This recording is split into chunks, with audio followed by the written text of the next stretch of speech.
할렐루야. 오늘 예배 나오신 여러분들 진심으로 환영하고 축복합니다. 하나님의 사랑이 여러분의 심령 가운데 풍성히 임하기를 간절히 바랍니다. 옆에 분들과 우리 웃는 얼굴 한번 인사하시죠. 주의 평강이 넘치시기 바랍니다. 주의 평강이 넘치시기 바랍니다. 네. 우리 사진 한 장 먼저 소개해 드리겠습니다. 베트남 전쟁에서 한 알몸 소녀가 울면서 뛰어가는 사진, 여러분도 언젠가 보신 일이 있을 것입니다. 그 사진 우측에 나와 있는 중간에 있는 여자는 김폭이라는 여인인데, 저 알몸 소녀가 성장해서 저렇게 어른이 되었어요. 그래서 1966년 월남전 기념비 제작식에 이 김폭이라는 베트남 여인이 초청을 받고 거기 와서 그가 연설을 했습니다. 그러면서 자기가 당했던 일들을 이야기했죠. 사실은 조종사가 민간인이 사는 마을에 이 네이팜이라고 하는 폭탄인데, 이 살을 다 태우는 아주 무서운 폭탄을 잘못 떨궈서 수많은 민간인이 희생당한 사건을 기억하면서 그는 연설을 했습니다. 그러나 그 김폭이라는 여인은 마지막에 이렇게 마쳤습니다. 그 잘못 실수해서 네이팜 폭탄을 민간 마을에 떨궈서 수많은 희생자를 가져온 그 조종사를 내가 지금 만날 수 있다면 나는 그를 용서하고 싶습니다. 그렇게 말했습니다. 자기 온 가족과 한 마을을 쑥대밭으로 만들어 놓은 그 조종사를 용서하겠다고 말했습니다. 그런데 마침 그 자리에 그 조종사가 와 있었어요. 조종사가 참 놀라운 일이죠. 존 머플러라고 하는 조종사가 그 얘기를 듣고는 그냥 앉아 있을 수가 없어서 그는 벌떡 일어났습니다. 그리고는 사과합니다. 정말 죄송합니다. 정말 죄송합니다. 제가 제 일생일대에 씻을 수 없는 실수를 제가 했습니다. 제가 수많은 민간인들이 희생당한 것에 대해서 일생 동안 고통을 끌어안고 저는 살아가고 있습니다. 그랬더니 기폭이라는 이 여인이 아닙니다. 나는 이미 당신을 용서했습니다. 나는 당신을 용서합니다. 나는 이미 용서했습니다 하면서 또 이렇게 용서를 빌고 용서를 받는 아름다운 광경이 연출될 때 거기 앉았던 청중들은 큰 충격을 받았습니다. 그리고 그들은 일어나서 우려와 같은 박수를 보냈다고 합니다. 이 기사는 미네소타 크리스찬 크로니클이라는 한 잡지에 실린 내용이었습니다. 자기와 가족에게 평생 지울 수 없는 흉터를 남긴 그 당사자를 김폭은 그렇게 당당하게 그를 용서할 수 있었던 것입니다. 그녀는 베트남전 이후에 크리스찬이 되었습니다. 그리고 이 조종사 존 머플러 씨는 이미 오래전부터 신실한 크리스찬이었다고 그렇게 그 잡지는 기록을 남기고 있습니다.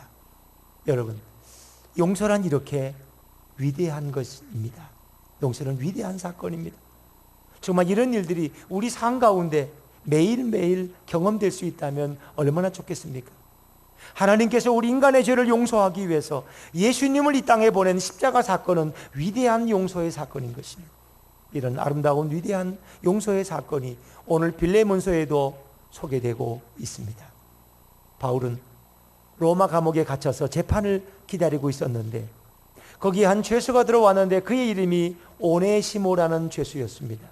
그는 원래 노예 출신이었고 빌레몬이라는 아주 부유한 주인을 배신하고 그의 재산을 훔쳐서 로마로 도망쳤다가 잡혀서 감옥에 들어온 인물이 바로 오네시모였습니다. 바울은 그가 오네시모임을 알았을 때 그의 주인 빌레몬이 자기와 막역한 사이임을 알 수가 있었습니다. 바울은 그 오네시모와 교제합니다. 그와 대화하고 그에게 복음을 증거합니다.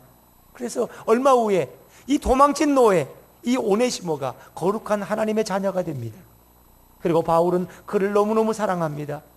그는 전에 내게 무익했지만 지금은 내게 유익한 사람이라고, 그는 나의 신복이라고 당당하게 소개하고 있습니다. 이 신복이란 말은 성경 맨 밑에를 보면은 심장이야, 심장이란 말로도 쓸 수 있다.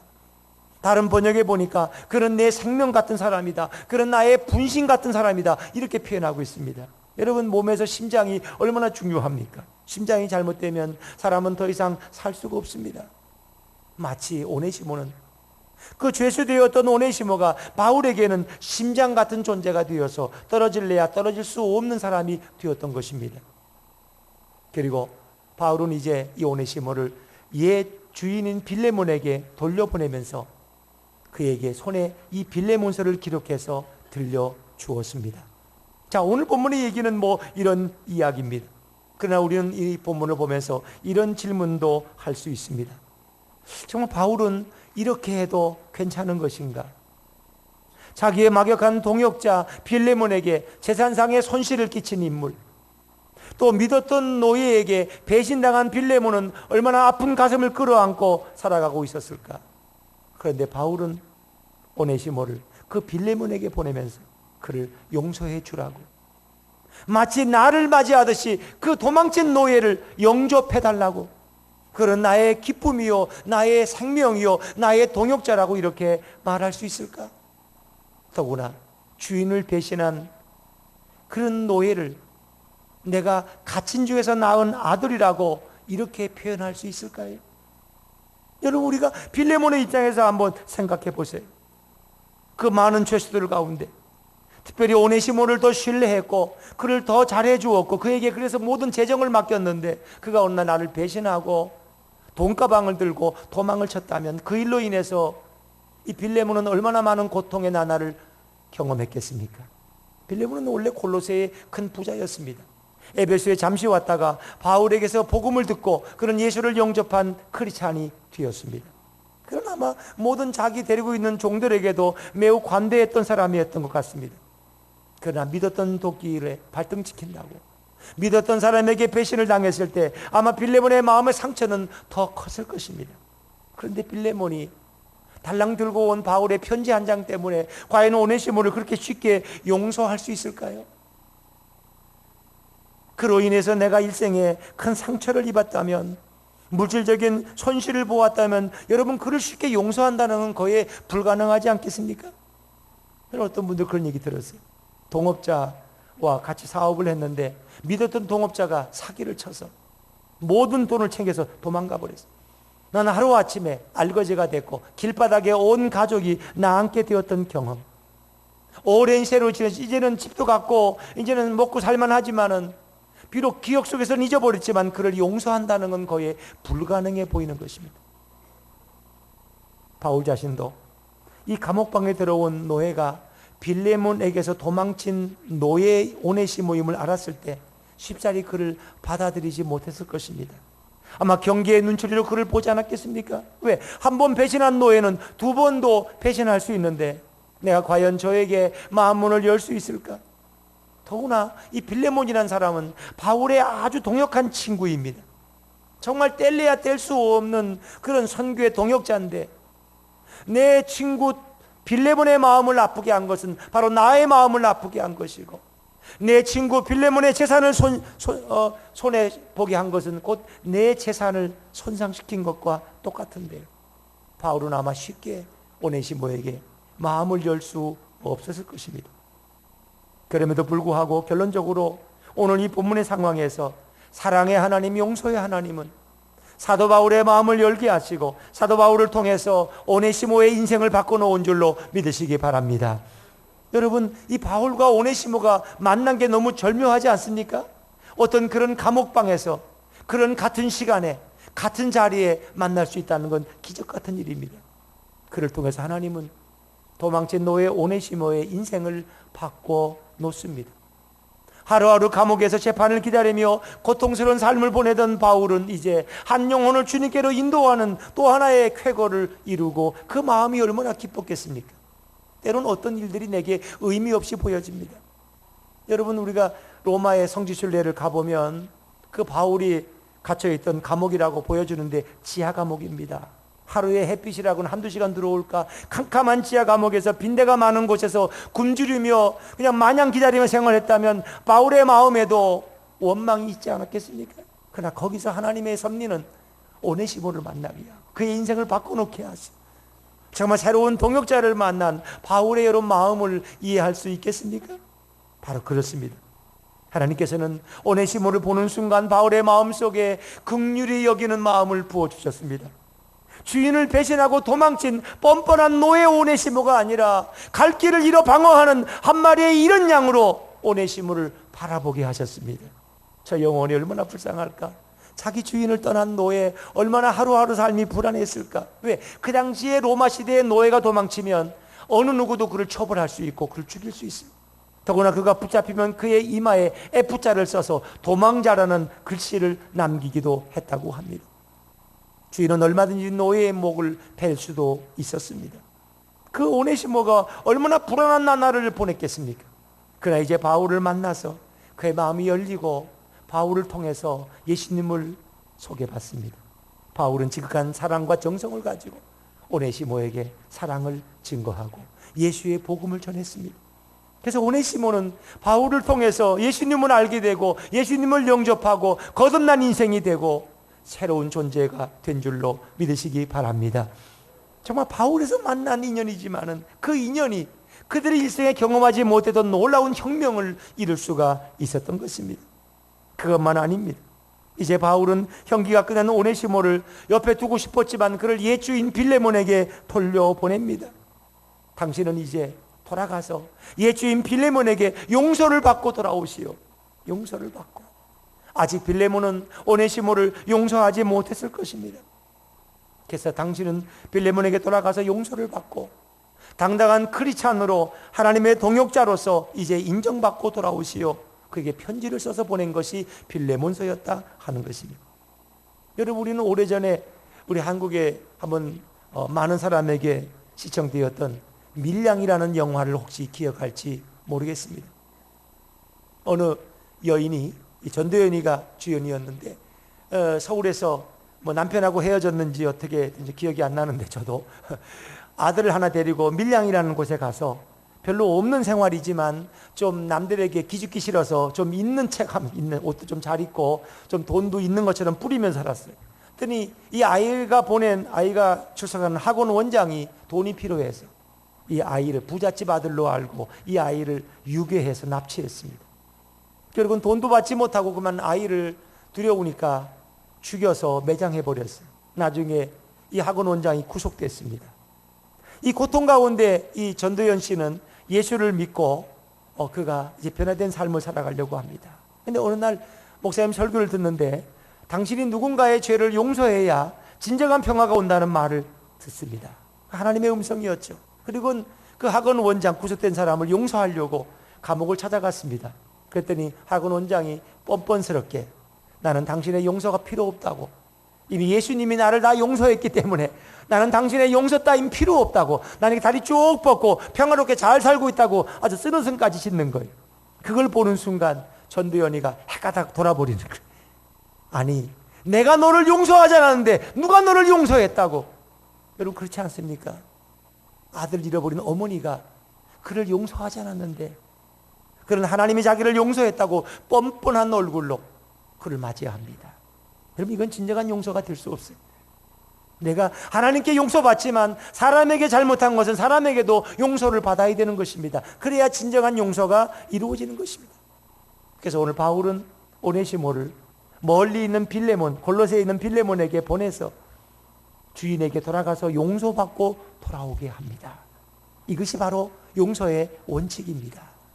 여러분, 세상에서 아무리 많은 사람에게 피해를 주고 나쁜 일이라면 다 하고는 나는 예수 믿고 나는 평화롭다, 나는 용서받았다, 그러면 끝입니까? 나로 인해 딴 사람들이 고통당하는 건 누가 책임집니까? 내가 할 수만 있다면 그들에게 용서를 빌어야 되고 용서를 받을 때 내 마음에 진정한 평화가 이루어질 수 있다는 것입니다. 하나님께서는 우리들이 누군가를 향한 미움과 원망의 벽에 갇혀서 살기를 원치 않으십니다. 하나님이 예수님을 통해서 우리를 용서하신 것처럼 우리가 서로 용서하고 용납하는 인생이 되기를 원하십니다.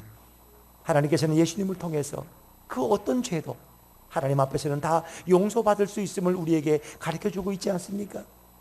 주인을 배신한 것만이 아니라 그가 어떤 또 흉폭한 죄를 졌을지라도 하나님은 그를 용서하실 수 있습니다. 하나님이 용서하신다면 우리도 그를 용서해야 되지 않겠느냐 하는 것입니다. 진정한 신앙인의 영적 자유와 평화는 우리가 누군가를 용서하고 사랑하는 때만이 경험될 수 있는 것입니다. 그러나 불행하게도 오늘날 많은 사람들이 누군가를 아직도 용서하지 못했기 때문에 오늘도 내 마음속에 미움과 증오와 분노의 감옥을 쌓아놓고 불행하게 살아가는 경우가 얼마나 많이 있는지 몰라요. 내가 누구를 미워하면 미워할수록 내 영혼은 파괴되어 가고 있다는 걸 우리는 생각해야 됩니다. 내가 사는 길은 그를 용서하는 길입니다. 어떻게? 주님의 이름으로 용서할 때 내가 진정한 자유와 행복을 경험할 수 있습니다. 성도란 용서하지 못한 미움으로 불행해지는 사람이 아니라 주님의 이름으로 용서함으로 진정한 행복을 경험하는 사람인 줄로 믿습니다. 용서는 행복을 가져옵니다. 우리 옆에 분들 주무시면 깨우면서 이렇게 말씀하세요. 용서는 행복을 가져옵니다. 시작. 용서는 행복을 가져옵니다. 그렇습니다. 우리가 용서할 때 진짜 행복해질 수 있습니다. 어떤 상담학자의 글을 보니까 어떤 한 중년 여인이 상담하러 왔는데 구토 증세가. 그래서 병원에 가도 도저히 원인을 알 수 없어요. 계속 먹으면 다 구토에 토해버려요. 그래서 상담학자가 깊은 내면 상담을 하고 난 결론이 당신이 구토하는 증세는 원인이 한 가지 때문입니다. 당신이 시어머니를 너무 미워하기 때문입니다. 시어머니를 너무너무 미워하다 보니까 먹은 음식이 다 토해져서 빼짝빼짝 말라 죽어가고 있다는 거예요. 결국 이 여인은 살기 위해서 시어머니를 용서해야만 했어요. 어떤 여인은 오른쪽 팔이 마비가 돼 사용할 수가 없었어요. 병원에 가도 원인을 몰라요. 심리학자와 또 상담을 했어요. 깊은 내면 상담을 통해서 얻어진 결론은 당신이 누구를 너무 미워하는데 그 사람을 볼 때마다 저걸 그냥 한 대 때려주고 싶은데 이 생각을 늘 하는 거예요. 결국 그 미움이 자기의 오른손을 마비 상태로 가져왔다는 것입니다. 여러분, 그렇습니다. 오늘도 미움 때문에, 분노 때문에 스스로 자신을 스스로의 감옥에 가둬두는 어리석은 인생이 있어서는 안 될 것입니다. 오늘 바울 스스로도 자신의 미움의 장벽에 갇혀 살지 않습니다. 그는 오네시모를 향해 마음을 열고 그를 형제로 받아들입니다. 그리고 그에게 복음을 전할 때 오네시모와 바울은 놀라운 축복을 경험하게 됩니다. 오네시모는 이제 도망친 노예라는 오명을 벗어버리고 하나님의 참 자녀가 된 줄로 믿습니다. 더구나 바울은 그를 내가 갇힌 중에서 낳은 아들이라고 표현합니다. 너는 진정한 나의 동역자라고, 나의 심장과 같은 신복이라고 그런 오네시모를 표현하고 있습니다. 오네시모가 주인을 배신하고 도망친 순간부터 아마 다리 쭉 뻗고 잔 날이 하루도 없었을 거예요. 그런데 이제는 그는 옛 주인 빌레몬에게 돌아가서 진정으로 용서를 받고 그가 자유함을 얻는다면 오네시모는 얼마나 행복한 삶을 살아가고 있겠습니까? 그 당시에 주교인 이그니티스의 글에 의하면 어느 지역의 감독 가운데 오네시모라는 사람이 있었다고 기록하고 있습니다. 그 노예 오네시모가 어느 한 지역의 감독이 되었는지까지 정확히 알 수 없지만 혹시 그럴 가능성도 우리는 추측해 볼 수 있습니다. 바울은 좋은 믿음의 동역자를 얻었습니다. 그리고 연로한 바울을 위해서 오네시모는 옆에서 바울을 수종들면서 그의 좋은 말친구가 되었고 그를 대신해서 아마 글을 쓰는 대필 역할도 했을 것입니다. 그러기에 성경에서 바울은 그를 뭐라고 표현합니까? 우리 11절, 12절 말씀을 한번 같이 읽어보겠습니다. 11절, 12절입니다. 시작. 그가 전에는 내게 무익하였으나 이제는 나와 내게 유익함으로 내게 그를 돌려보내노니 그는 내 신복이라. 아멘. 바울은 오늘 간절한 마음으로 간구하고 있습니다. 우리 오늘 9절과 10절 말씀을 한 번 더 읽어볼까요? 9절과 10절입니다. 시작. 도리어 사랑으로서 간구하노라. 나이가 많은 나 바울은 지금 또 예수 그리스도를 위하여 갇힌 자 되어 갇힌 중에서 낳은 아들 오네시모를 위하여 내게 간구하노라. 이 간구한다는 건 사랑으로 부탁하고 권면한다는 것입니다. 바울은 8절에 말합니다. 내가 능인 당신에게 빌레몬에게 명령할 수 있지만 나는 그렇게 하지 아니하고 사랑으로 간구하노라. 사랑으로 간구하노라. 물론 사도의 권위를 가지고 자기로부터 복음을 받아들인 제자인 빌레몬에게 명령할 수도 있습니다. 나이가 많은 연장자인 바울은 빌레몬에게 능히 명령할 수 있지만 그런 사랑으로 호소하고 있습니다. 제발 이 오네시모를 나를 맞이하듯이 그를 귀한 존재로 맞아달라고. 혹시 그가 당신에게 빚진 것이 있으면 내가 다 갚아주겠노라고. 바울은 오네시모의 회복과 복원을 위해서 간절하게 호소하고 있습니다. 여러분, 우리 성도들이 서로를 용서하면서 살아가야 될 이유가 무엇입니까? 우리가 용서의 신학을 몇 가지 살펴볼 수 있다면 그렇습니다. 내가 누군가를 용서하지 않는다는 것은 그 당사자를 미워한다는 의미고, 미움이라는 건 결국 뭐예요? 살인한 것과 같다고 말합니다. 내가 누구를 미워하면 내가 그를 살인한 것과 동일한 것이라고 성경은 증언합니다. 우리 요한 1서 3장 15절 말씀 같이 읽어볼까요? 시작. 그 형제를 미워하는 자마다 살인하는 자니 살인하는 자마다 영생이 그 속에 거하지 아니하는 것을 너희가 아는 바라. 그렇습니다. 누구를 미워한다는 게 이렇게 이 애교로 봐줄 일이 아니에요. 이거. 살인과 똑같고 그의 속에는 영생이 있을 수 없다라고 말합니다. 내가 누군가를 용서하지 못할 때 나의 예배는 하나님이 받으실 수 없다고 주님은 선언하십니다. 마태복음 5장 23절 24절 말씀 읽습니다. 시작. 그러므로 예물을 제단에 드리려다가 생각나거든. 예물을 제단 앞에 두고 먼저 가서 형제와 화목하고 그 후에 와서 예물을 드리라 그랬습니다. 누구에게 원망 들은 상태에서 뭔가 등진일 있다면 그 상태에서 예배 드리지 말고 예물을 놓고 가서 화해하고 와서 예배를 드리라. 그래야 나도 너의 예배를 받겠다 하는 주님의 말씀입니다. 또한 우리가 형제를 용서하지 못하면 하나님도 우리의 죄를 용서하지 못하겠다고 말씀하십니다. 우리 마태복음 6장 14절 15절 말씀 읽습니다. 시작. 너희가 사람의 잘못을 용서하면 너희 하늘 아버지께서도 너희 잘못을 용서하시려니와 너희가 사람의 잘못을 용서하지 아니하면 너희 아버지께서도 너희 잘못을 용서하지 아니하시리라. 얼마나 무서운 얘기입니까? 내가 누군가를 용서하지 않고 아직도 미워하고 있다면 주님도 나의 죄를 진정 용서하실 수 없다 하는 것입니다. 그것만 아닙니다. 내가 형제를 용서하지 아니하면 내 자신의 영혼을 파멸시키는 것이고 내가 어두운 가운데 살아가는 것이라고 성경은 말씀합니다. 요한일서 2장 11절입니다. 같이 읽습니다. 시작. 그의 형제를 미워하는 자는 어둠에 있고 또 어둠에 행하며 갈 곳을 알지 못하나니 이는 그 어둠이 그의 눈을 멀게 하였습니다. 아멘. 형제를 미워하면 내 눈이 멀어지는 것과 같고 내 영혼이 어둠 속 파멸 가운데 떨어진 것과 동일하다 하는 것입니다.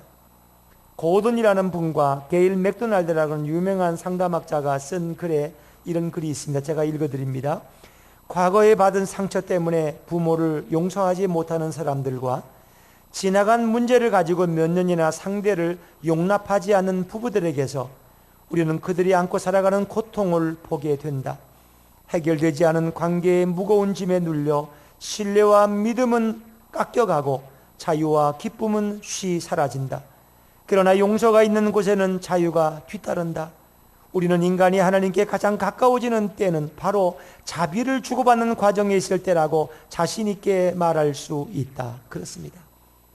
서로의 자녀가 부모에게 받은 상처, 또 부부간에 주고받은 상처를 끌어안고 살아간다면 그것 때문에 우리의 관계는 점점 파멸로 치달을 수밖에 없다는 것입니다.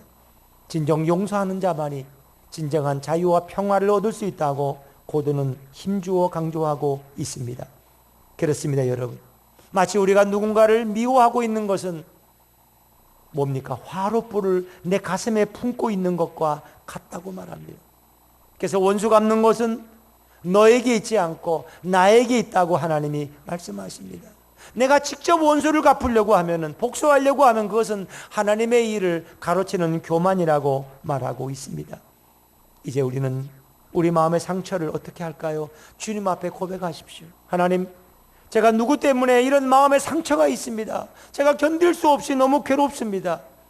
그러나 주님이 저희 죄를 용서하신 것처럼 저는 이제 주님의 이름으로 그 형제를, 그 자매를 용서합니다 라고 기도하시라는 겁니다. 선포하시라는 겁니다. 그럴 때 우리는 그 무거운 미움의 짐에서 벗어나서 자유한 인생, 평화로운 인생이 될 줄로 믿습니다. 주님의 이름으로 용서할 때 우리 마음에 내가 알지 못하는 평화가 찾아온다고 말씀하고 있습니다. 어떤 집사님은 회사에 다녔는데 어느 날 회식을 하게 되었답니다. 그 직장에서 회식하면은 뭐 술 먹는 거 기본 아닙니까? 그래서 상급자가 술을 좋아하는 사람이니까 술을 다 돌리는데 이 집사님은 자기 신앙 양심상 술을 받지 않았습니다. 몇 번 먹을 기회가 왔는데 자는 그때마다 거절했습니다. 그들이 뭔가 기분이 안 좋은지 상급자가 그만 술잔을 던져버리더니 이 집사님의 뺨을 손바닥으로 때렸습니다. 정신이 없었습니다. 나이도 들 만큼 들었고 처자식이 있는 사람이 부하 직원들 앞에서 상급자에게 뺨을 맞고 나니까 너무 황당하고 분노가 치밀어 올라 견딜 수 없어요. 자리를 박차고 집으로 돌아왔습니다. 그리고 며칠 동안 출근하지 않았습니다. 도저히 그 상급자를 용서할 수가 없습니다. 분노가 치밀어 오릅니다. 그 얼굴 보는 건 지옥입니다. 그래서 내가 이 뭐 회사를 때려치워야지. 그냥 당장 때려치우면 우리 가족은 어떻게 먹고 산다. 이 모든 것이 복잡했습니다. 그래서 그는 사표 내기 전에 기도원에 올라가서 며칠 동안 기도하리라고 다짐했습니다.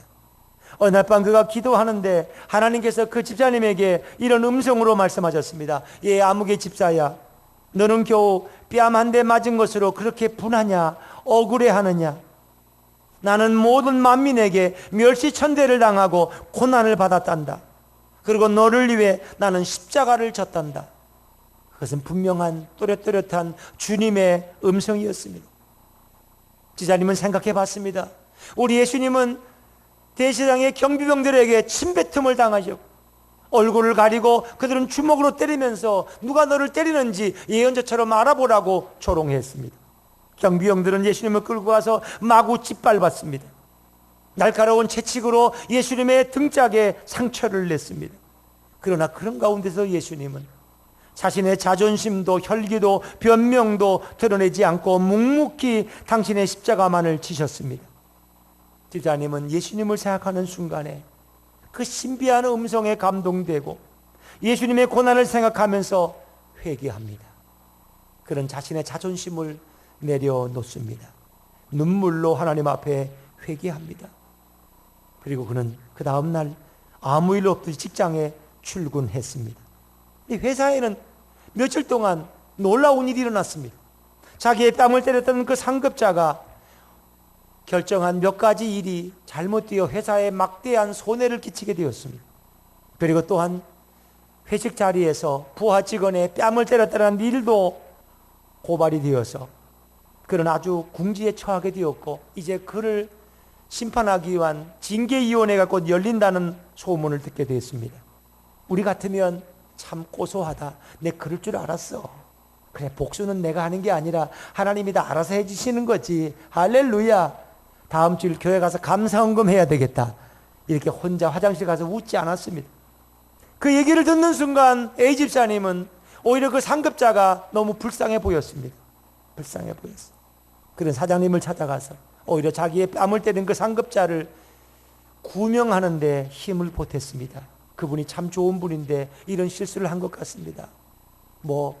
그분이 이렇게 저를 때렸다고 하지만 그건 정말 실수고 평소엔 아주 좋은 분이었습니다. 오히려 그 상급자를 두둔하는 발언을 하니까 그것이 오히려 먹혀들어가는 피해자가 가해자를 변호하니까 그것이 회사에 받아들여졌어요. 그래서 아주 가벼운 징계로 끝나게 되고 그는 다시 그 직분을 유지할 수가 있었습니다. 뺨을 때렸던 그 상급자는 이 집사님의 이해할 수 없는 관용과 그 용서와 사랑에 감동됩니다. 평소에 그는 예수 믿는 사람이라면 이를 갈던 사람이었는데 그런 마음이 열립니다. 그리고 집사님을 통해서 복음을 듣고 교회에 출석하게 됩니다. 놀라운 일이죠. 그리고 그 회사의 직장 선교의 어느 지역 지부장으로 취임을 하고 예배를 인도하고 많은 사람에게 복음을 전하는 그런 신실한 크리스찬이 된 줄로 믿습니다. 실제로 있었던 일입니다, 여러분. 여러분, 이 집사님은 어떻게 자기 뺨을 때리고 자기를 모욕을 준 그 상급자를 용서할 수 있었을까? 그런 주님의 음성을 들었기 때문에, 예수님의 놀라운 사랑의 마음을 그가 경험했기 때문에 그런 그 상급자를 당당하게 용서할 수 있었습니다. 우리도 마찬가지입니다. 여러분, 직장 생활에서, 사회생활에서 왜 억울한 일, 슬픈 일을 여러분이 왜 당하지 않으시겠습니까? 그럴 때마다 여러분 어떻게 해야 됩니까? 십자가를 바라보십시오.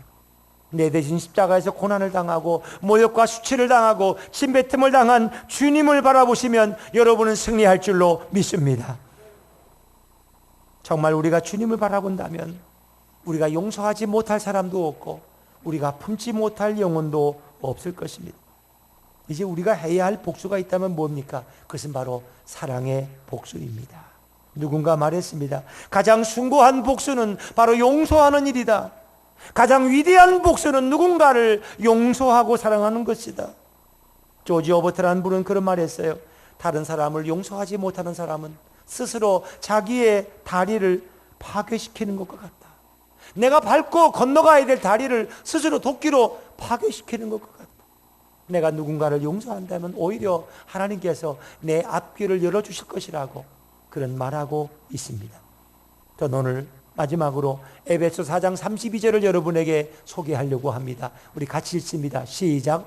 서로 친절하게 하며 불쌍히 여기며 서로 용서하기를 하나님이 그리스도 안에서 너희를 용서하신과 같이 하라. 아멘. 그렇습니다. 여러분, 여러분의 오네시모는 누굽니까?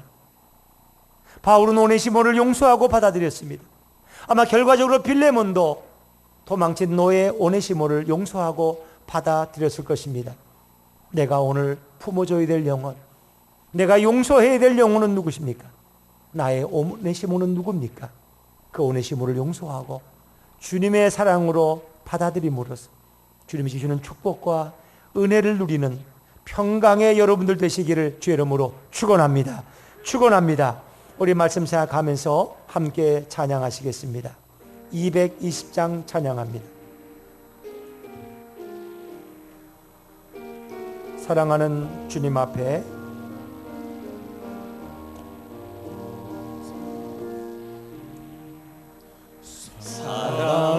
사랑하는 주님 앞에 형제자매 한 자리에 그 시름에 생각하며 즐거운 찬송 부르네.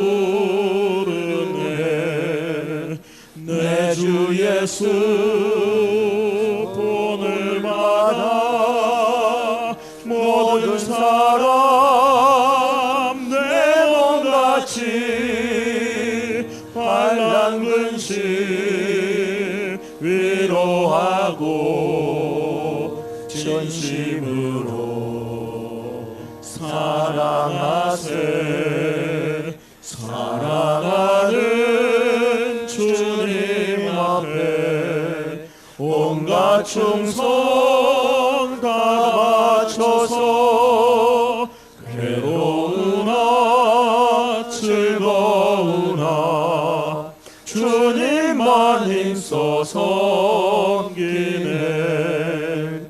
우리 주님 거룩한 손 제자들의 발을 씻어 남 섬기는 종의 도를 몸소 행해 보이셨네. 사랑하는 주님 예수 같은 주로 섬기나니 한 피바다 한 몸 이룬 형제여 친구들이여 한 몸같이 친밀하고 마음으로 하나 되어 우리 주님 크신 뜻을 지성으로